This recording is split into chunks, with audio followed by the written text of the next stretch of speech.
Good morning, everyone. This is Ron. Saturday morning, nice cool morning. The weather's been great the last few days. A little cool in the AM, of course, but it's beautiful. Low humidity gets up into the 70s. I hope where you are as well too. So, uh, on last week we left off. Charles had a question for us in Luke 12 that we were going to look at, and Pastor, are you on yet? Okay. Uh, we were looking at in Luke 12, and we were going to start there. Does anybody have a pressing question before we get into this? Does anybody have something that is urgent that they need to discuss? Hey, good morning, everyone. Ron, if Mr. Charles had his question, I do have a question yet. If once Mr. Charles go, I could hold what I got to say till tomorrow or another time. But I did have a question or a statement. Yet Mr. Charles can go before me, or anyone else can go before me. Thank you. Okay, thanks, George. Yeah, I knew we were going to discuss Charles' question. Sometimes someone may have something pressing, something that's on them pretty hard that they want to talk about. So that's the only reason why I did it that way. Uh,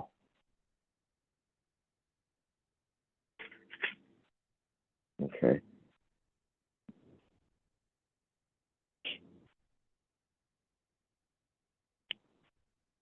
Okay, no questions. Let's look at Charles's question. Uh, he, he- Charles, are you on?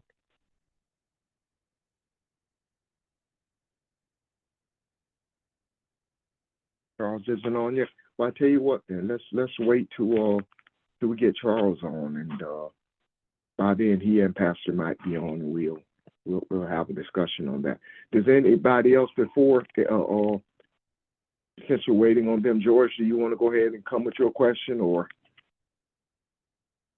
Hey, thank you, and once again, good morning. On last Monday, I wasn't present at the meeting. However, I did listen to it while I was out on the road. You asked a question, Ron, of why is the African American male, um, why are we angry or mad?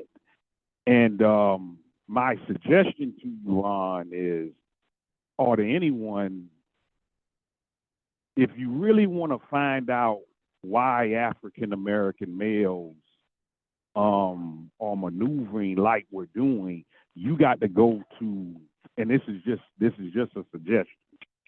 You have to go to our safe haven, and the safe haven for me is the barbershop and beauty parlor. And from there, you can ask that question, Ron. Hey, why are we angry? Why are we mad? And in my observation, African American males are not mad. I think we're scared. And it's not just that. I think a certain aspect of our culture, we're scared. And that aspect of culture is my element. Good morning. The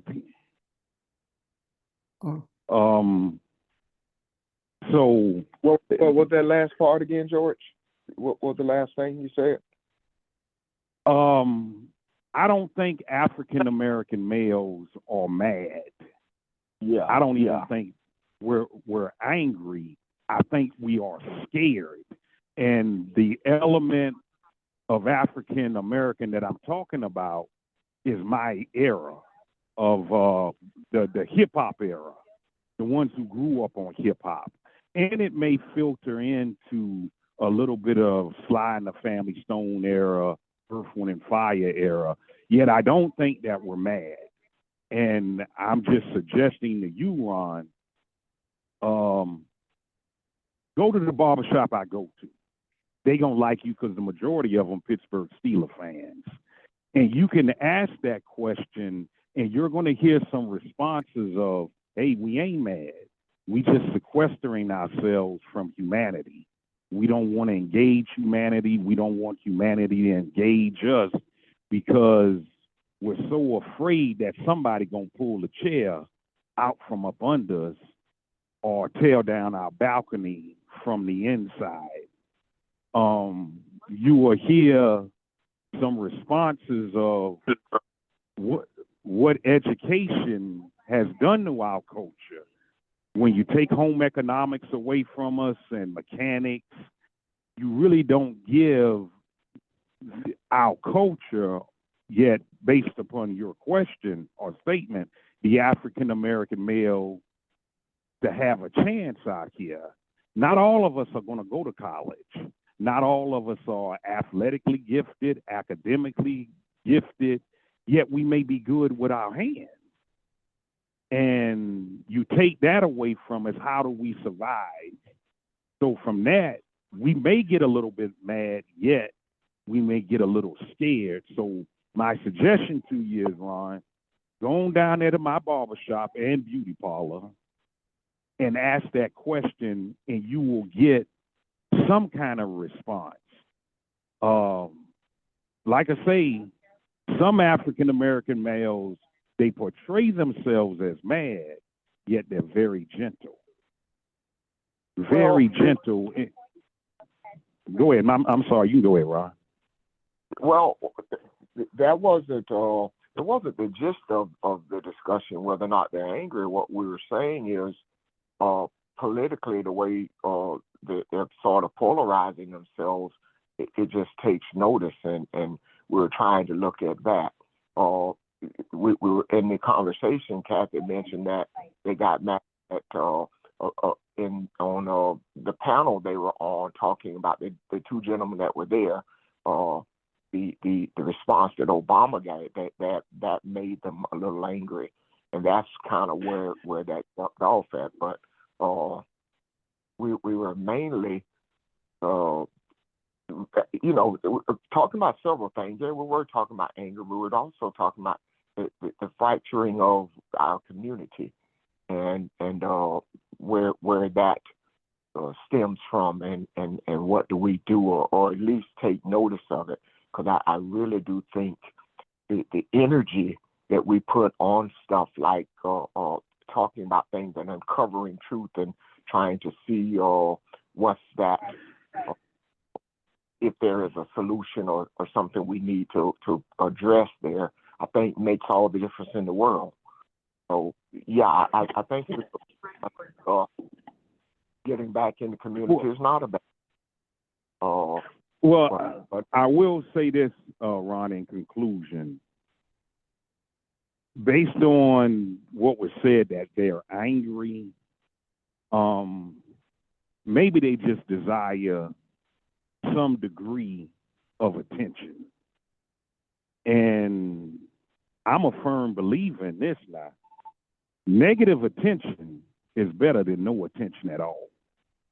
So if we've titled them as angry, let's have a conversation with them. Let's go out to eat. Hey, man, why do you feel like this? Because you got to get to the origin of what's fueling you to think like this or to maneuver like this. And I'm not saying it's healthy or unhealthy when someone says that they're voting for Trump. I like the energy that Miss Kathy has.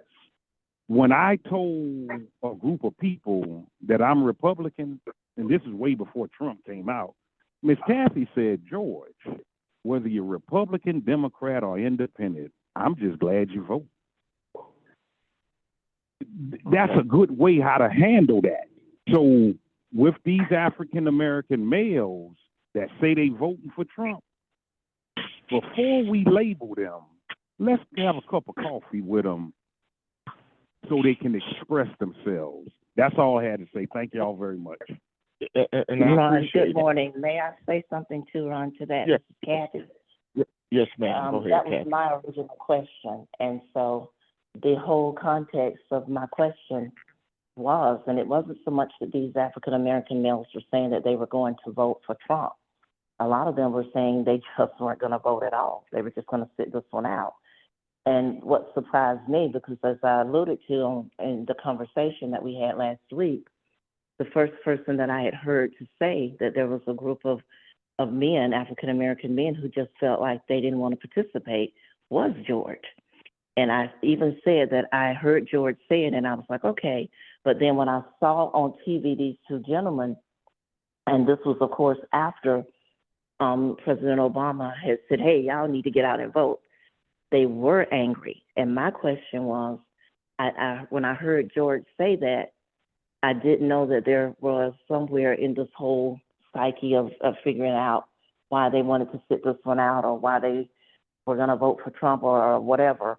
I didn't know there was an element of anger, because these two young men were angry because they were saying, how dare he, in other words, tell us what we need to do when we didn't even vote for him. So, you know, we're not having that from him, basically. And my whole question was seeking to understand, because I don't know if George heard the comment that I made, was that we're not discounting anyone's emotional situation or where you are emotionally and how you feel. We are seeking to understand where you are and where you're coming from and what we need to put in the macro to make it better to fix this. So it wasn't about labeling someone as angry. It's about understanding, because, you know, as Africans, we all have had an uphill battle, an uphill journey to be respected and to be understood for who we are spiritually, and to just find the right place where we fit in a society that wants nothing to do with us. So that's why, I mean, if I look at it as a whole, African men and women would have a right to feel a certain type of way. But it's more men right now, and the whole conversation was seeking to understand where they're coming from so that we will know what to put in the macro. So we're not going to come up short and just label somebody and leave it there and say, oh, well, we got some angry black men over there, especially since we, as African-American women, have labored under the angry black woman mantra for 100 years. We certainly aren't trying to put that label on someone else. We're seeking to understand where they're coming from and how we can move forward and motivate them to understand that it's not us against them, but we're in this thing together. And that starts, like George said, with a conversation seeking to understand. That is why I brought my question to the family, because we are seeking to understand. So it's not about labeling. It's not about leaving someone out there ignoring how you feel. We want to understand what's going on. And I think Pastor did a beautiful job of laying everything out to help us to understand the origin of some of those feelings, and then how we move forward from there. So I just wanted to say that, since that really was my question, I wanted to add that. So thank you for allowing me to say that. Thank you. Thank you, Kathy. I listened at a video that popped up on my phone, and it featured several African males, and each one of them had something to say about what Obama said. And I went back to listen to what he said, and I took offense to it also. Not to the extent that I'm talking about voting for Trump, but I think he could have dealt with it differently than he did. The other thing is that the people, the young men who are talking about supporting voting for Trump, they are, what, 37% of them are said they're not enthusiastic about voting for him. And the ones who were angry with Obama are the ones who don't vote. A greater percentage of them, they don't vote at all. Now, do I think that African men are going to support Trump in large numbers? No, I don't. I do not believe that at all. I do believe that they are putting out false polls. That there are polls coming out of the Republican Party that had been commissioned by them. And those polls usually lean towards the person, the party who commissioned them, because they pay them to do it. However, those polls are arrived at by zip code. If I want to prove that there are a large number of Black males who are going to vote for Trump, then what I do is go to an area and poll some people and find out who said they were going to vote for Trump. And then that's the area that I do all my polling in. All I'm saying is this. This is really a non-starter. And what I mean by that is that if Trump is dependent on Black males to get him over the hump, that's not going to happen. And I say that emphatically. And yes, a large number of them were angry. And as Kathy said, the guy said that he didn't vote for Obama in the first place. So what are we missing here? If they didn't vote for Obama, what make you think they go vote for Kamala Harris? And he won handedly twice. So what does that matter? The other thing is that we are in a different place than we were with Obama. And Black males who seriously support Trump, I don't have to label them. They have already labeled themselves. They are ignorant of what reality looks like. They have no self-esteem. They have no inkling of what politics can do to them. If they are seriously voting for him because he has a mugshot or because he presents himself as being macho, then they don't even have enough information to be allowed to vote, to be honest with you, because they have not been listening to anything. I know where it came from. But at the same time, I also know that it does not include a massive number of African males. Now, I don't think that there is fear involved, because if it's fear involved, then they wouldn't vote for Trump because of the concentration camps that he's talking about. And that sounds so far-fetched, but it's not. Believe you me, that he has the people on his team to do it. Michael Flynn, the general, his expertise was in training insurgents in South America, guerrilla warfare. That's where his expertise is. Overthrowing governments. He is very knowledgeable of how to make that happen. So anyone who thinks that this is hyperbole, you need to think again. And if I'm saying something that's making you afraid, I hope you're afraid enough to go to the polls so it won't happen. But there are several other things that that's on that list of 2025 list that the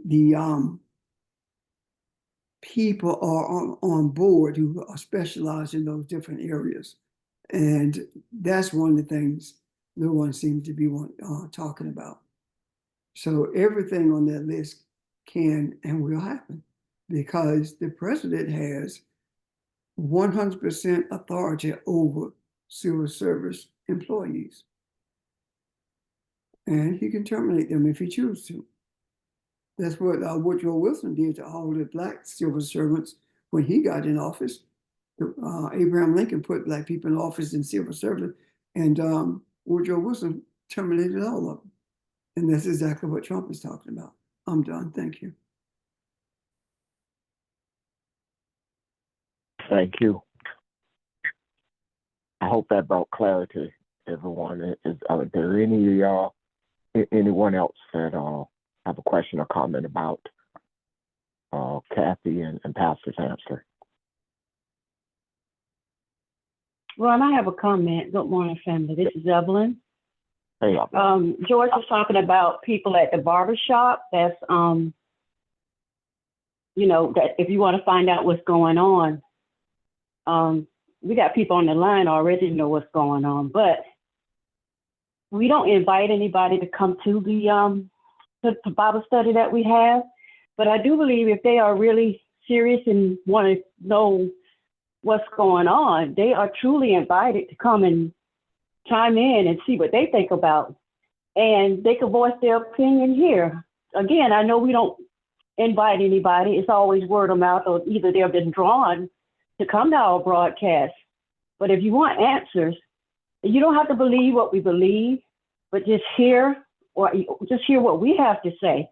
And then you have a choice. We're not here to change anybody. That's not our platform at all. And we respect everyone's opinion and how they think. But to me, if you know people who have serious questions about what's going on, why I feel this way, invite them to chime in on the Bible study. That's all I want to say. Thank you. Thank you, Evelyn. Thank you. I thought I was listening to something the other day, and I can't remember if it was on YouTube or what it was on, but Lauryn Hill, the singer, was on, and she was talking about if you want to make change, if you want to change your neighborhood, you start with yourself. You change yourself, and you change the way you think, and you change yourself internally, and that has an influence on your neighborhood, on your community. And I'm sitting there listening at this, and like, haven't we been saying that for so long? So the things that we take in, I think the universe shows them to us so that we can address them. But our journey continues. We're changing ourselves. We're changing who we are, and by doing that, not only are we changing our energy, we're changing the energy in the universe. So the external things, to me, are the things that seem external, have their reasons for appearing to us, and so I like the comment about the fear and whatnot. We don't react. We don't react to things. We take it in. We discuss it. We uncover what it means and what it's saying, and we work with it from there. From the aspect of us being a community, being one voice, and don't ever forget the love and righteousness that with the rest of it comes. Rest of it comes in place based on how we see and view things. So thank you. I appreciate that, and thank you, Evelyn. Yeah, you're right. Anybody can come in, and although we don't want to make this a political arena that people come in and voice their stuff about politics and whatnot, it's far more than that. But they're welcome to observe and ask questions, of course. I agree with you, Ron. This will not be, it's not that we don't want it to become a political forum. It will not become one. That's not going to happen. Because we won't allow it, because like you said, we're about more than that. Yes. Christianity makes you selfish.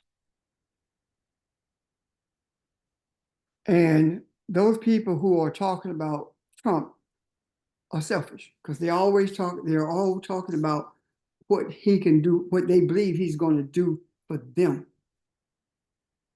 The difference between Christianity and spirituality makes all the difference in the world when it comes to decision making. Christianity is individualistic. It teaches you that you are to be saved.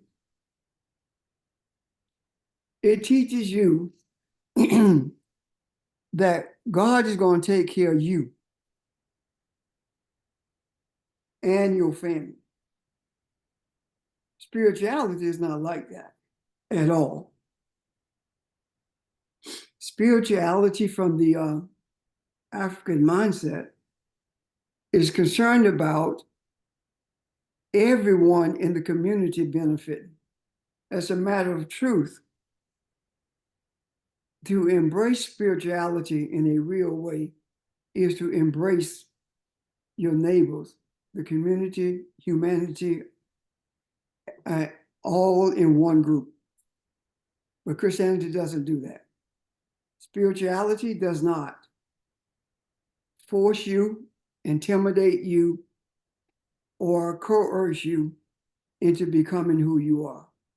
Christianity coerces you into becoming what it wants you to be. And it does not know what it wants you to be, because Christianity embraces a man who has no morals whatsoever, a man who has no connection to any quote unquote church whatsoever, never has, a man whose God is money, a man who is an adjudicated rapist, a man who has 34 felonies. Spirituality looks at someone like that and see the need for them to be changed through love. Christianity, on the other hand, as I said, supports something like that. However, if his skin tone was different, Christianity would not be supporting him. He would be a thug. He would be a felon who can't vote for himself. All of these things, Christianity is exactly what we have been talking about. It is whatever it needs to be in order to control people, period. And the attitude of those young men is one of selfishness. And whether they admit it or not, that is an attribute of Christianity and not an attribute of spirituality. If you're going to function in the African community, if you're going to function in the community of humanity, you cannot be selfish and you cannot be individualistic. This is a cooperative journey that we are on. Thank you. And there's something else that I want to say later in regards to something one of my history professors wrote. Thank you. Thank you, sir. Anyone else want to address this topic before we move on? Question or comment?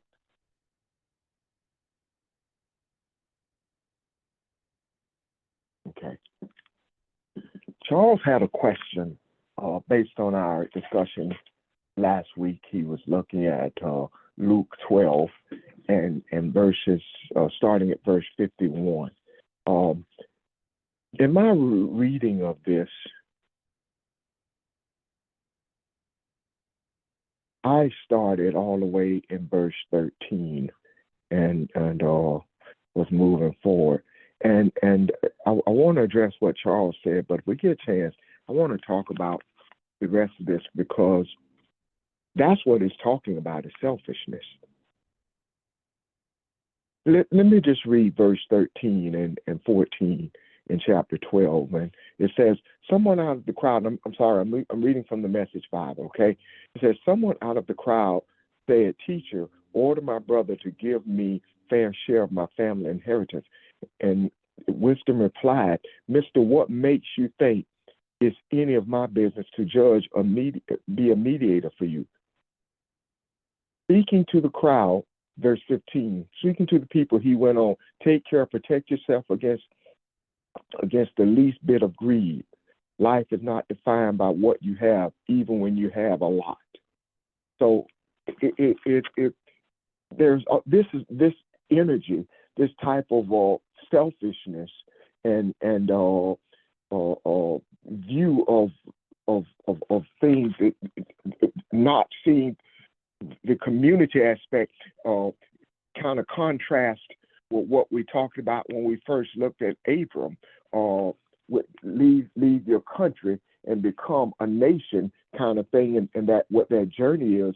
So this has been a push or a lesson for us out there for a very long time. This is nothing new that we're facing here. I hope and trust, though, that our approach to it makes all the difference in the world. In fact, I know it will. Here's what one of the things I consider. If you ever stop and think, why me? I'm this or I'm that. I don't hold a title. I don't have a big bank account. Why do I think I can make a difference? Name one movement in the earth that wasn't done by man. Most of it was selfish. Most of it was greed. Most of it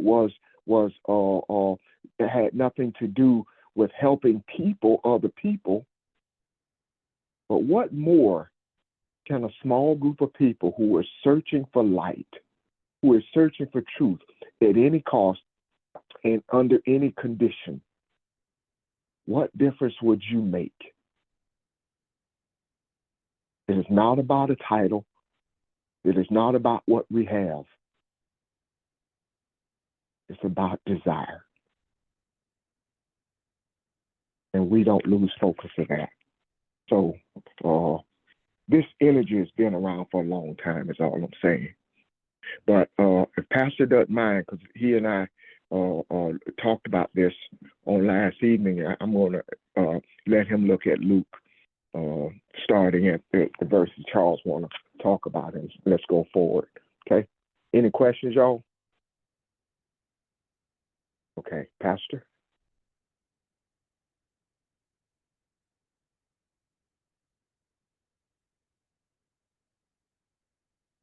Pastor, are you on? Okay, I'm sorry, I was muted. Okay. I got an understanding from the Message Bible, and quite frankly, it's pretty self-explanatory in the Message Bible.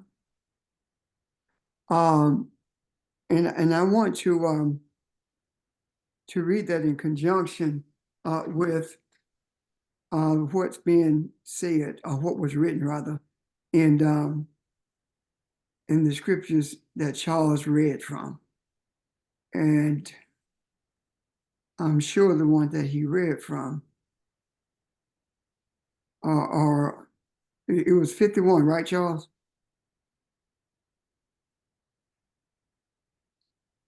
Is Charles on? I forgot about that. He wasn't on when we first started, and that's why we waited. He's not to on see. now.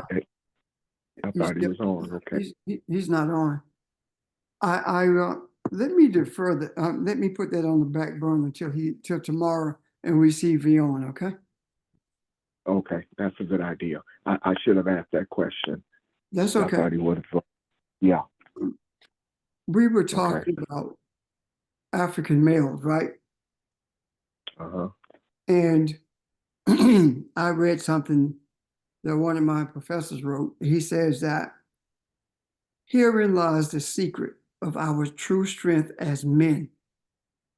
Our acceptance of the divinity of the African woman and the complete internalization of the lifestyles and values inherent in that reality. Then and only then will the rest of the world respect us as real men. When was that written? It was actually an essay that was written when I was in college. But it's been put, the essays have been pulled together, put in book form, and they printed this particular book in 1989. Okay. So I would ask, what do you think about that? Not just females, but anyone. The secret of the true strength as men is accepting the divinity of the African woman and internalize that reality. Pastor, does that include any more? What was he saying to bring him up to that conclusion? Oh, you sound What was lost. Okay. I'm just amazed. Go ahead. Nothing. I'm just amazed at the statement. That's all. That long ago. Well, Ashaka Musa was a lot ahead of his time, but he understood the dynamics of African civilization more than a lot of people did. And this is talking to the place where this is extracted is talking about the beginning of the understanding of angels, messengers. And I'm not talking about the little cherubim thing in the Sistine Chapel. The concept of messages being brought to the community, the village, by females is what he was alluding to. And he also was alluded to that if you really search the history, you will find that the science, what we call the sciences, actually was brought in, was dealt with in a broad way by females, so that all the people of that particular village or that group of people would have access to the understandings of the universe.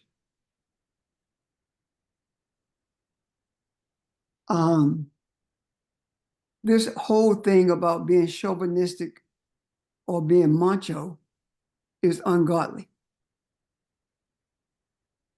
The strongest man is the one who sheds tears. The strongest man is the one who forgoes revenge and seeks to bring a consensus to whatever the issue is that others would seek vengeance for. The war in Gaza is not going to end until after the election. And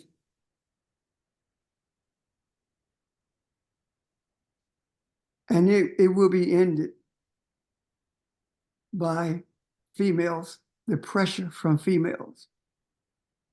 This lady in Israel was talking about, they asked her a question because her son had been killed because he was one of the hostages. And her response was not vengeance. Her response was how she felt about what was happening to the Palestinians in Gaza.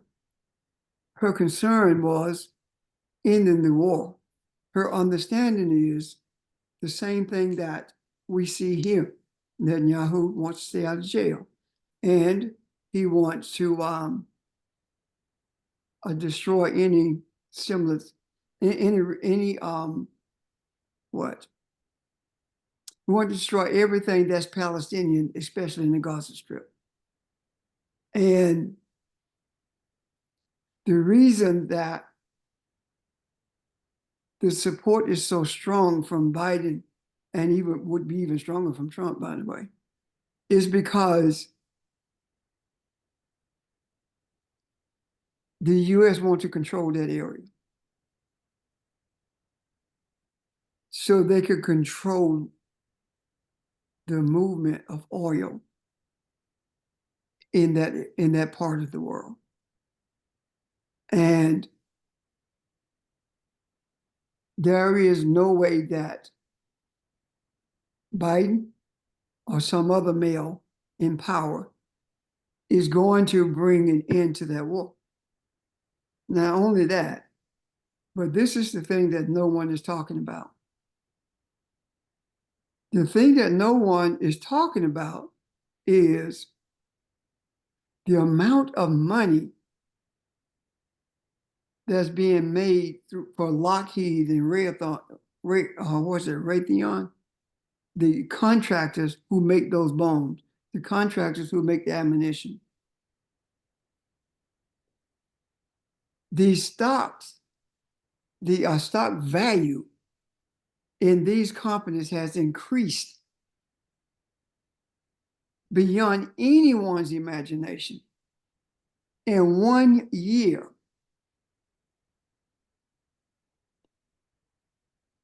Israel received $18 billion in weapons. And that does not tell the whole story. Where do you think that $18 billion went? In the hands of the stockholders for those companies. Eisenhower predicted that. If you allow the military-industrial complex to have power in this country, and I'm paraphrasing what he said, you will always be engaged in a war. And that's what's happening with this. Why am I going all through this? Because the attitude of women is going to change everything, especially the African woman. Now, I want to say something else. We talked about the males being angry, or we talked about them being selfish because it's all about what's for them.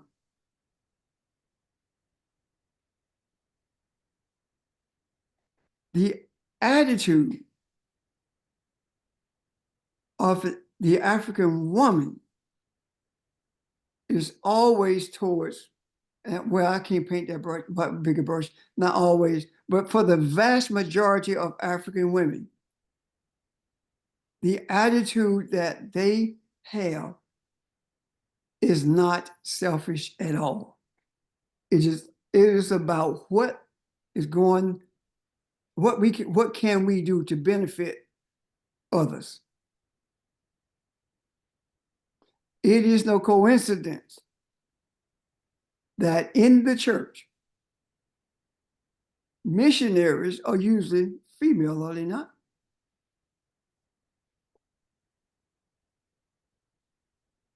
So what I'm saying in reality is the African male has adopted a mindset that's foreign to him.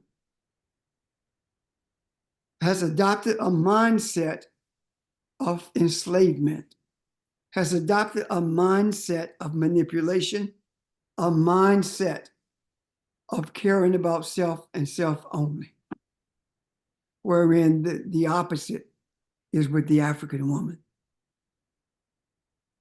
Any questions or comments about that? Does it make sense? Go ahead, Audrey. Just one question. The mindset also is of dominance over women too, isn't it? Yes, ma'am. It definitely is. Okay. See, when there is discord between that male and that female, there is no chance for unity.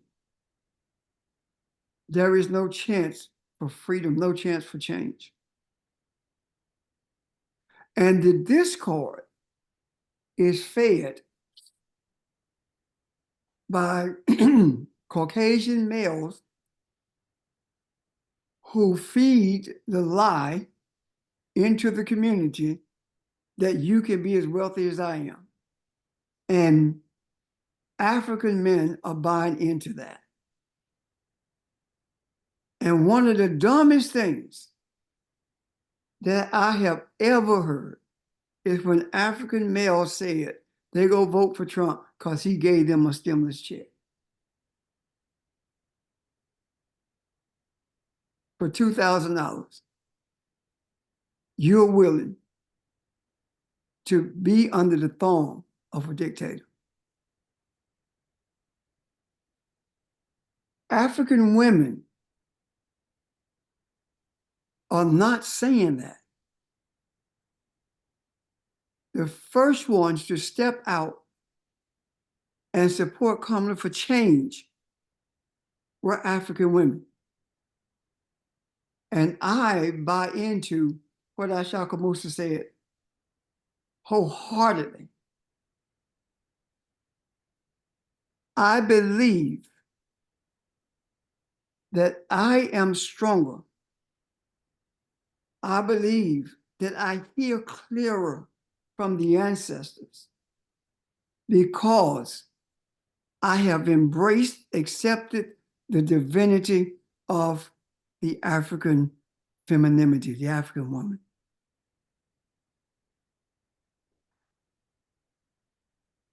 I believe that so strongly until there is nothing that an African woman can do to shake me on that.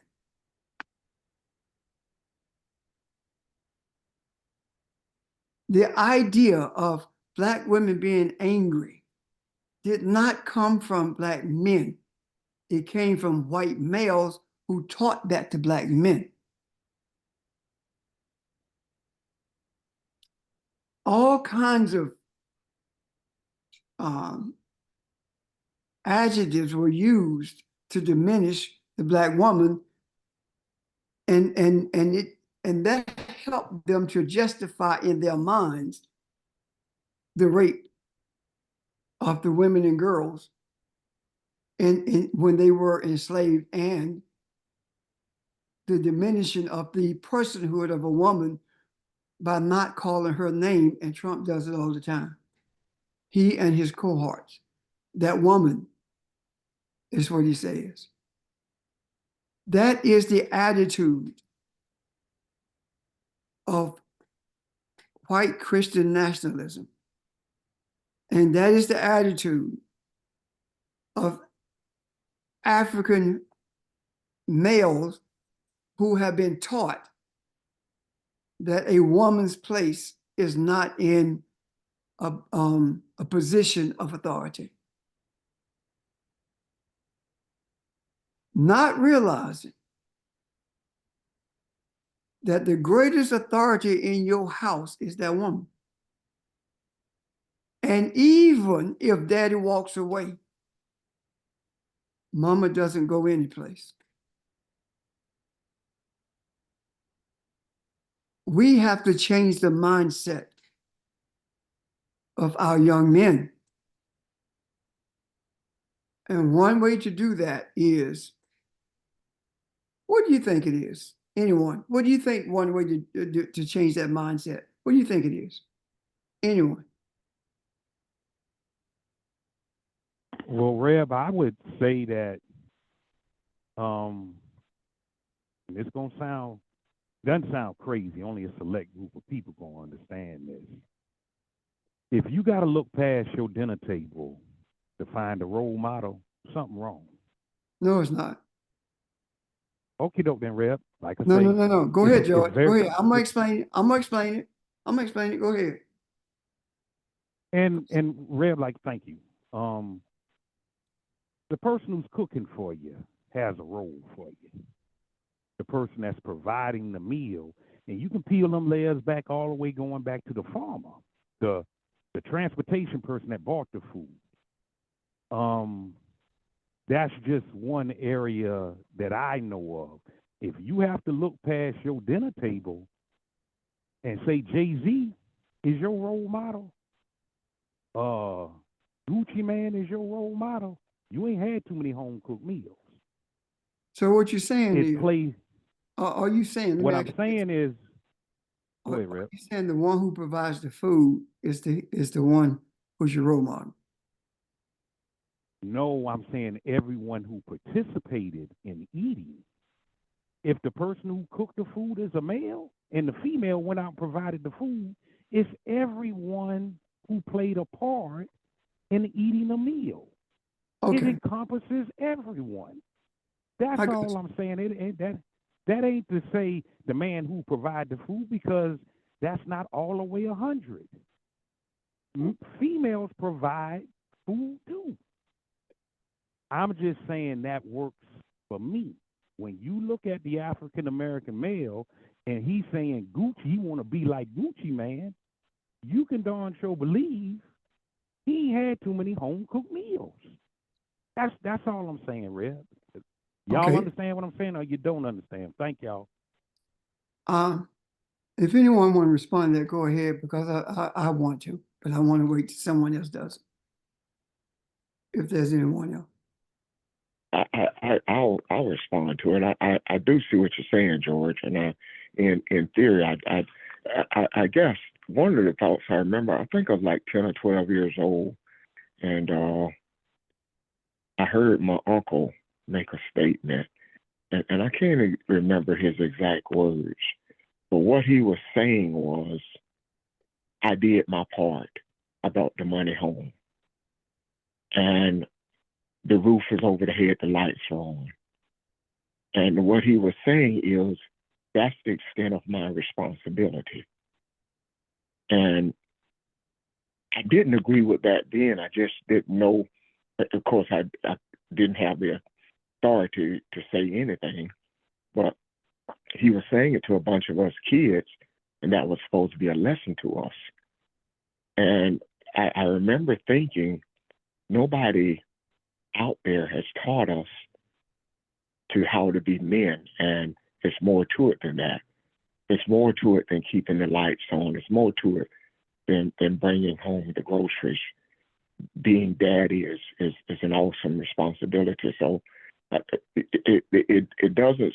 It may start with the meal, that part of the family coming together and communing. That's what the first thing I thought about when you said meal, communing together.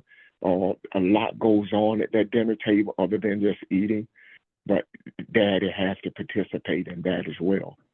So the role of provider is the beginning, but definitely not all of it, not your total responsibility. I hope that helps.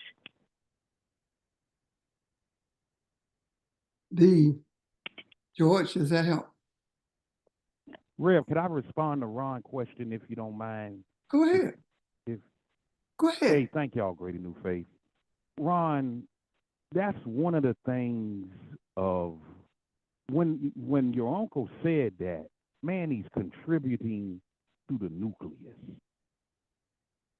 And I hear my cousins, which you know, George, money ain't everything, and it's more to doing the house and keeping a roof over children's heads.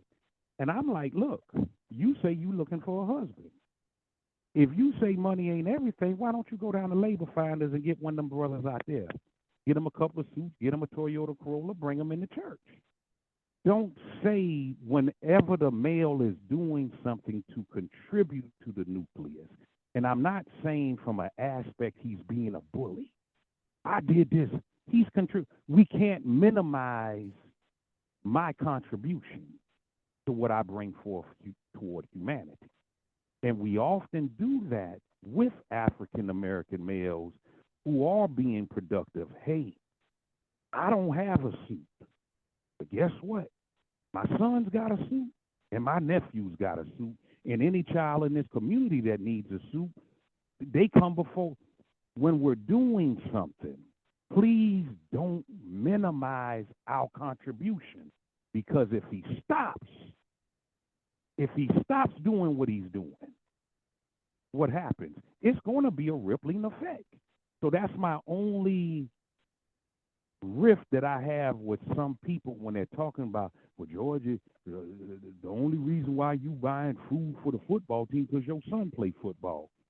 So what? At least I'm doing something. Yet we minimize well, I'm not going to say we minimize, people minimize mine. Now, they don't minimize Roy Payton contribution. They don't minimize other brothers' contribution. But some of them just got a little nerve. That's why I call some people educated Christian Negroes. Don't minimize what we're doing. And if anything, say, hey, that's all I had to say. Thank y'all. Peace. Okay, George. First of all, responsibility is not something you get patted on the back for. And just because you're taking care of your responsibility, it does not mean you're necessarily the hero. What do I mean by that?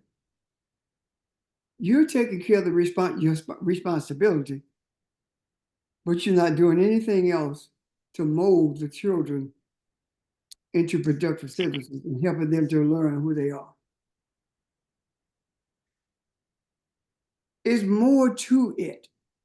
It is camaraderie. It is interaction. It is problem solving. Excuse me. It is mutual respect for everyone in the house. And it is nurturing. It's a heck of a lot more than a meal. The other thing is, if money is not everything, then go down there and get you one of the other brothers and whatever you said with that. If money is not everything. First of all, money isn't everything.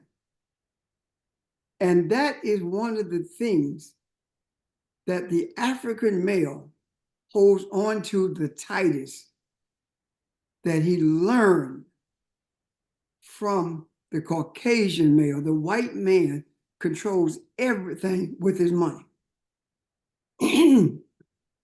And just like every one of us is controlled by the money of Caucasian.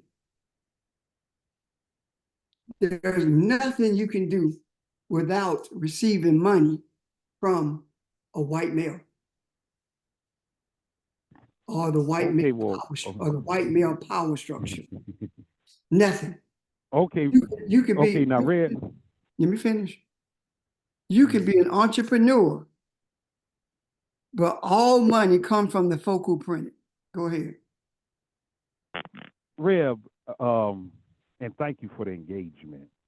All I know is this, Reverend Richard, a degree of acknowledgement goes a long way with all of us. You know, I didn't have to go to no college to know if I throw the tennis ball and my dog go get the tennis ball and he bring the tennis ball back.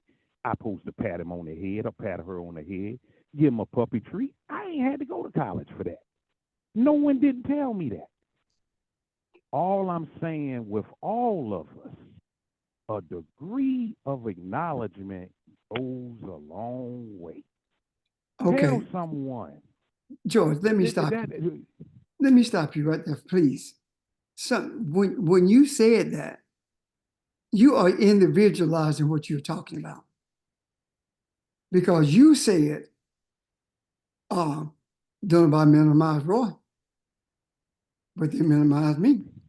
You individualize what we are talking about. We are not talking about individuals. We are talking about a collective. We are not talking Christianity. We are talking spirituality. Spirituality is all inclusive. When I talked about what one of my teachers wrote, when I talked about that, that was not an individual woman. That was African women, period. We are talking about the spiritual nature of femininity that is manifested in the African woman. That's what we're talking about. We're not talking about someone who works and takes care of the individual house need to be patted on the back or need to be recognized. That's not what we are talking about at all. That's not it. A man does what he does. And if he does not get patted on the back or congratulated for what he's done, he doesn't care because he's taking care of his responsibility. If we are doing anything because our expectation is to receive something as a result of doing it, then that's selfish. And it's not from your heart. You're looking for something. And Reb, I agree. I'm not talking about you, George. I agree. I'm not talking about you personally, but I'm saying that you personalized it. But I'm talking about collectively. And Reb, I agree with what you're saying, and I'm pretty sure unanimously the other members of the family agree with you too. I just know I deal with some individuals, they don't get acknowledged. And I have to tell them, hey boss, I was once like that, and I know the pain that come with it. You gonna be fine. And one thing you will find in the African American male that's always looking for gratification outside of himself, he don't really love himself. And that's one thing I got to put in some people, males and females. Stop looking for validation outside of your own self. You do good, you pat your own self on the back. You mess up, you be your hardest critique. See, I know about this personally. I know I was that, hey, y'all don't see me? I just did this. And no one say nothing. Yet the minute I fell in love with George William Watson Jr., I ain't need no one validation. So there's a group of us out here, male and female. We desire attention. Give your own self some attention. You do something good, get in your car, listen to Sly and the Family Stone, and say, I'm proud of myself. Creator, thank you. You mess up. Hey, Creator, I messed up. Yet this mess up gonna make me better. That's all I'm saying, Reb. And Reb, you got people out here like that. They seek validation and they don't love themselves. I thought you were finished. Go ahead. No. Go ahead, Reb. I'm just cleaning out this truck. Please, man. Again, Can I say something? we are talking about the collective. We are not talking about individual experiences. We are talking about collective experiences. All white people were not slave owners. All white people did not dislike black folk. So we are not talking about individuals. We are talking about dominant mindset in this society, in the society. That's what we are talking about. At least I hope that that's what we are talking about, because that's what I was talking about. Well, Reb, I'm gonna take a little break because it's just been you and I for the last 7 minutes. I want to hear what other people got to say. I do too. I want to hear who disagree with old George. I want to hear who may side with old George. So, Reb, I'm gonna take a little break and y'all carry on. I listened to the conversation and I was thinking about the scripture where Moses wanted to see God and he saw the hind side of God.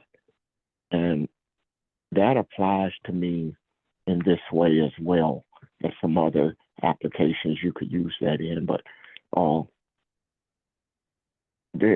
that's daddy, that's the father, that's the male. There are things he is supposed to do that nobody knows about, and you may not see them until you're grown. This is the foundation daddy left. This is why we had comfort. This is why this took place. It's not something that he does a lights on, or somebody says, you owe him an appreciation for this. It is the role that gets the stuff done. It's like you see the house and the house looks beautiful. It's painted beautifully and it's decorated beautifully. But someone had to put up the foundation. Someone had to do the things that's behind the wall that you can't see, fix the termite damage, and make sure that the plumbing was done. And that's the male role. It's not the stuff that gets complimented on. It's the stuff that supports the foundation so that the rest of it can be done. And you may not see it and appreciate it always, but it's the necessities that that other people will appreciate it later and maybe in life. So I listened to you, George, and you came to your own conclusion when you said you learn to love yourself. You learn to love yourself, and you see that these are the things I do because I love these people. I love this family. I love this community. I love these kids who are playing here with my son. So I do this not for this or that or to get a pat on the back, but because I am daddy to all of these kids. And this is the things we do. Those kids may not know who fed them. It doesn't matter. So I just wanted to add that to it. Thanks. I'd like to add something as well, please. This is Barbara. Good morning. Good afternoon. Good morning. Oh, it's still morning. It's still morning. I understand and I hear what George is saying, and I hear what everyone has been saying. I just want to give an example of what I believe is important as well.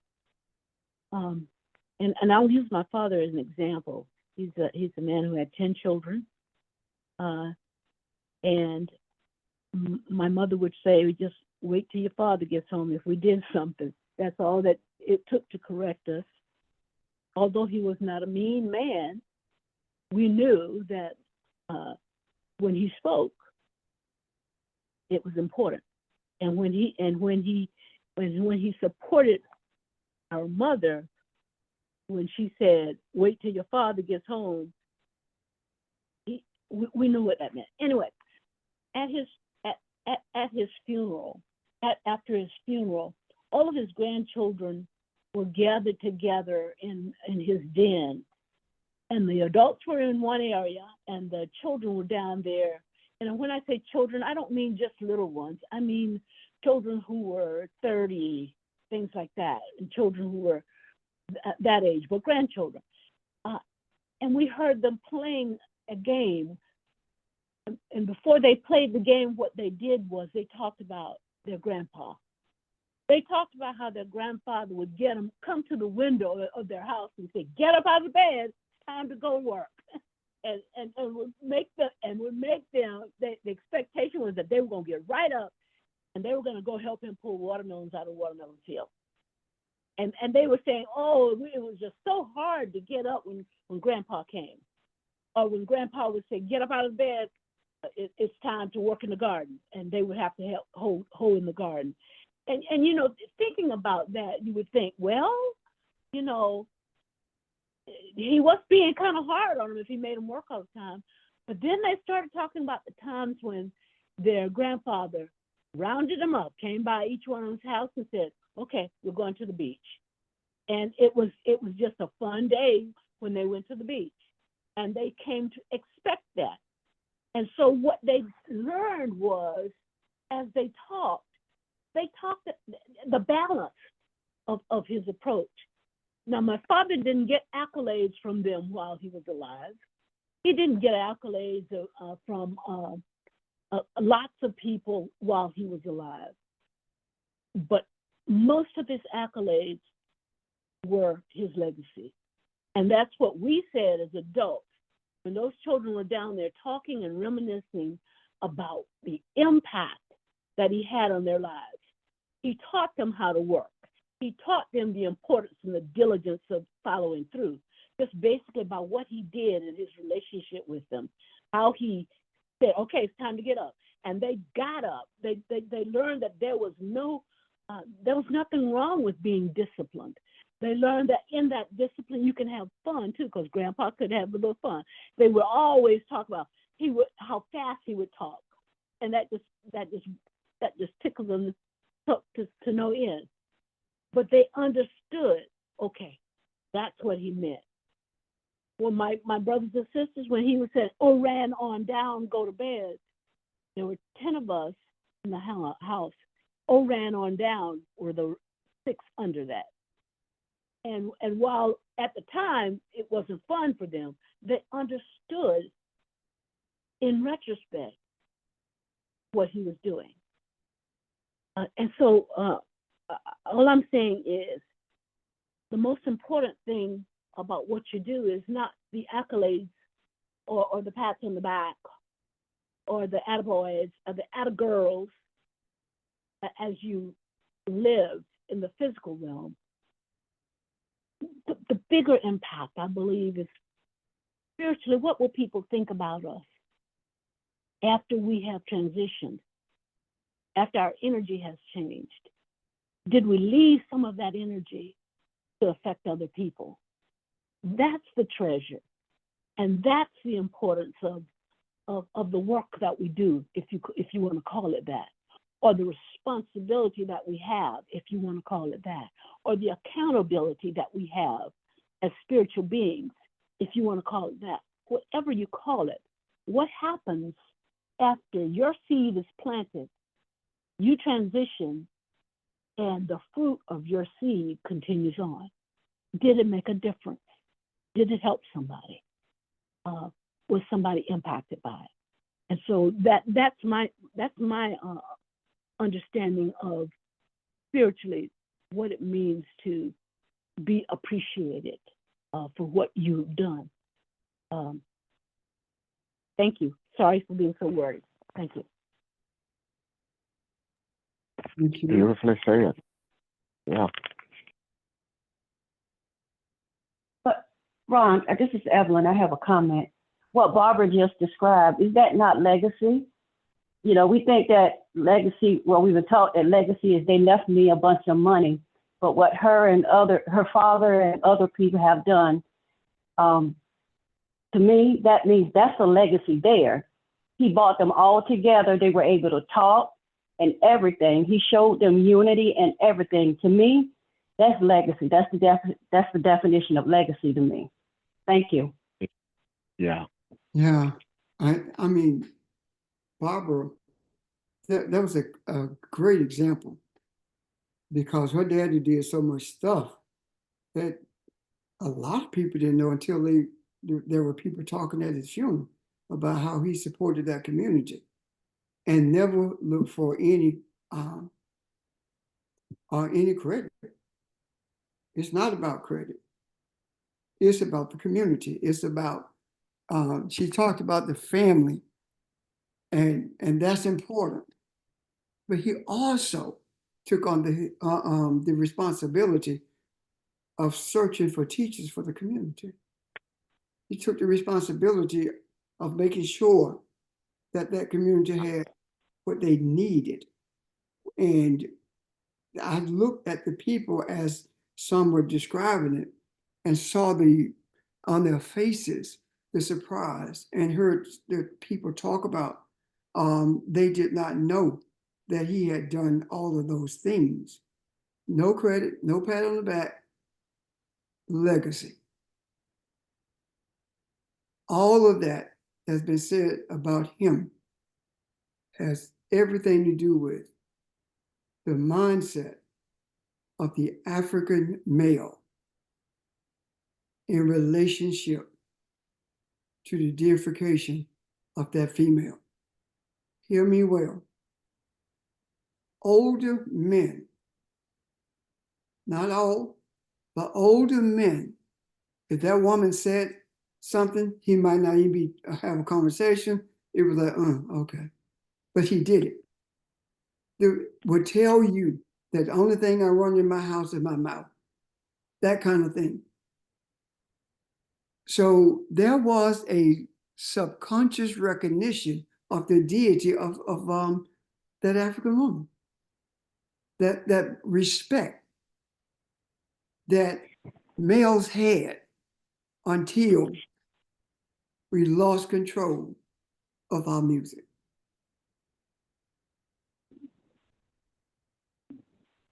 Thanks again, Barb.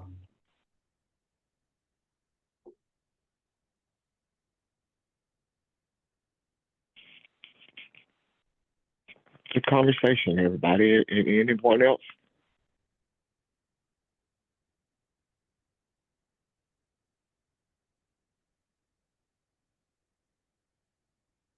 Okay. This is Rainia. The first question, I don't know that we ever answered. Pastor put out there, what do you think it's going to take to change? I mean, I don't think we directly answered. What I've picked up from the discussion is ego, is, setting aside that ego where it's for us. Pastor made the point about personal, it being, was it a personal thing or is it a spiritual thing? And in the spiritual, when I set aside myself and any reward or what have you that I can get today, knowing that my actions will help in the future, then I'm taking the step I think we're talking about needing here is this isn't about us as individuals or even as a group. It is about us as a community, as a collection of as a set of spiritual beings. And if I focus on, and I do have to sometimes, I mean, I definitely sometimes want the accolades or whatever, but if it's not about me, I do it because it's the right thing to do. And if no one ever says a thing about it, that's okay, because it was what was needed to be released into the macro for enlightenment. So I guess I wanted to return to the question too. Pastor had to tie the threads that at least I've seen. If someone else seeing something else, feel free to add. It was just, that's kind of where I arrived after all this discussion is what needs to change. And I don't know if that's where you meant to go, Pastor, but that's what came out for me. That's fine, because what it does, it puts meat on the bone of the discussion about the relationship between the African male and female. Anyone else?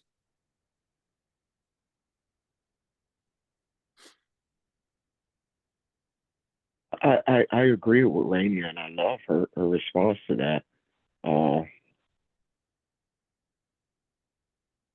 I think a lot of times, and I'm not trying to change the subject at all, a lot of times we address it that way, relationship between the African male and the female. And it's more than that, though. It is the development of the African female that is in all of us. And I don't want us to paint the picture like we're talking about the coming together of two genders. We're talking about the coming together with the community of self. And that, to me, I just don't want to lose focus of. But it's not a two, it's a one kind of thing. It's not a dichotomy at all. It's all different than that.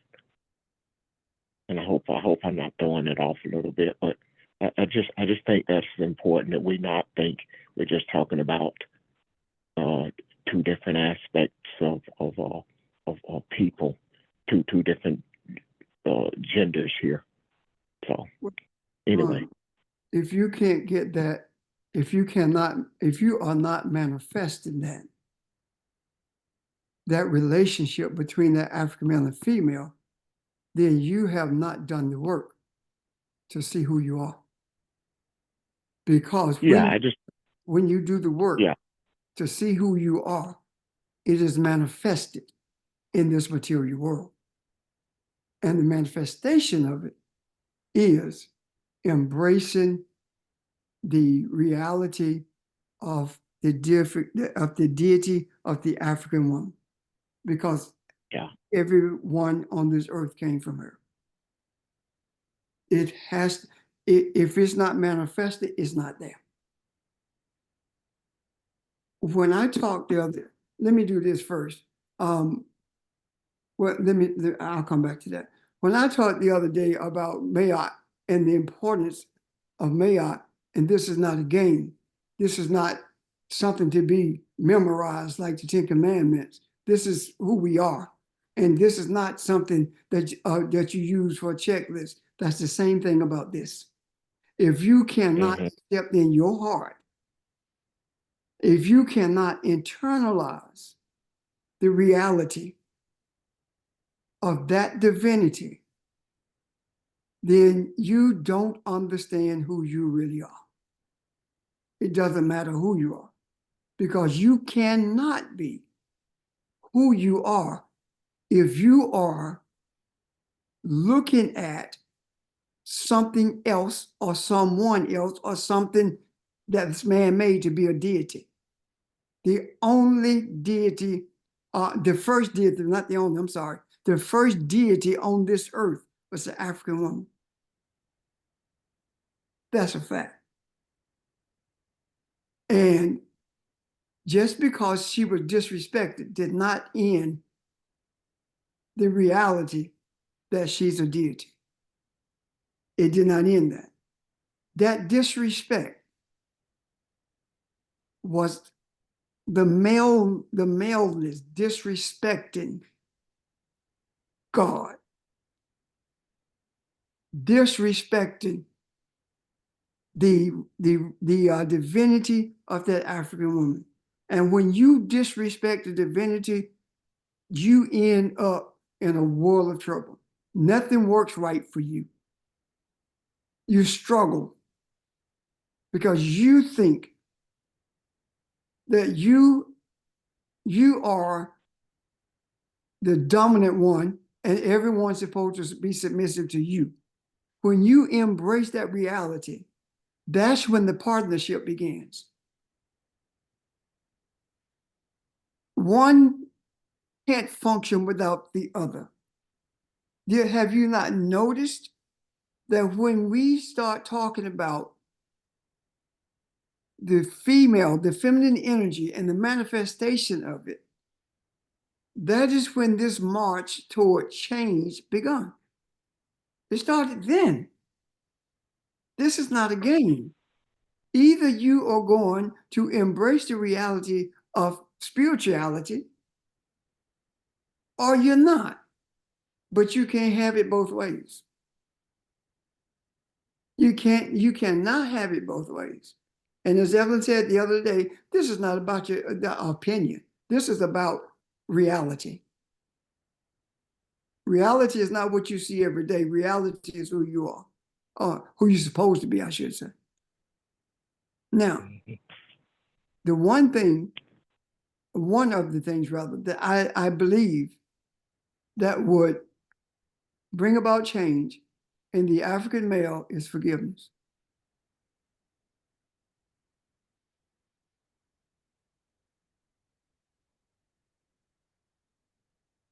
Do I need to go further?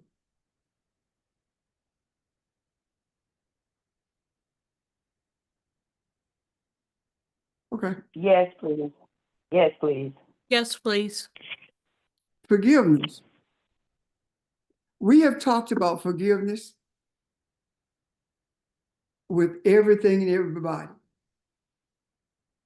The African male is functioning from a mindset that he doesn't understand and did not search for. It was instilled in him by music and by greed. And if we are not able to forgive the mindset of those who did it, as well as the ones who are affected by it, meaning the African male, if we are not able to forgive that, we cannot expect the change. Forgiveness is paramount. Even if they vote for Donald Trump en masse, we have to forgive them. Because even though we are suffering as a result of it, we have to forgive them. Nothing happens without the universe. And now that we are where we are, making every effort to be in rhythm with the universe, we have some say-so. That forgiveness is imperative for that change. And I do believe that the ancestors insist on it. Because if we had not been forgiven, we would not travel this journey either.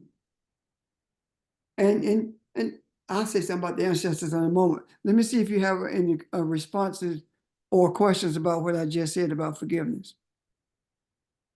Or does it make sense?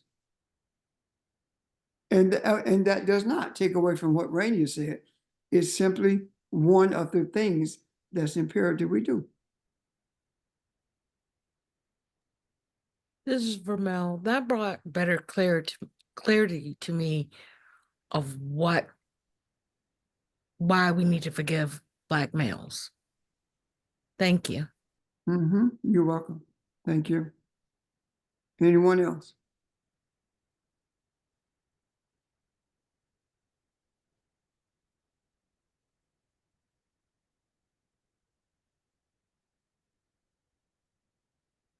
Okay. Ron? Okay. Is there anything else, y'all, outside of what we just discussed?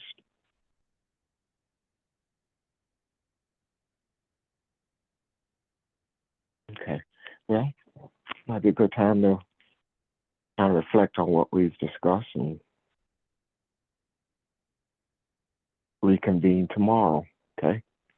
If there are no other questions or comments, and maybe tomorrow we can get to what Charles's scripture was talking to us about as well. So thank you. Appreciate everybody's time and attention, your energy.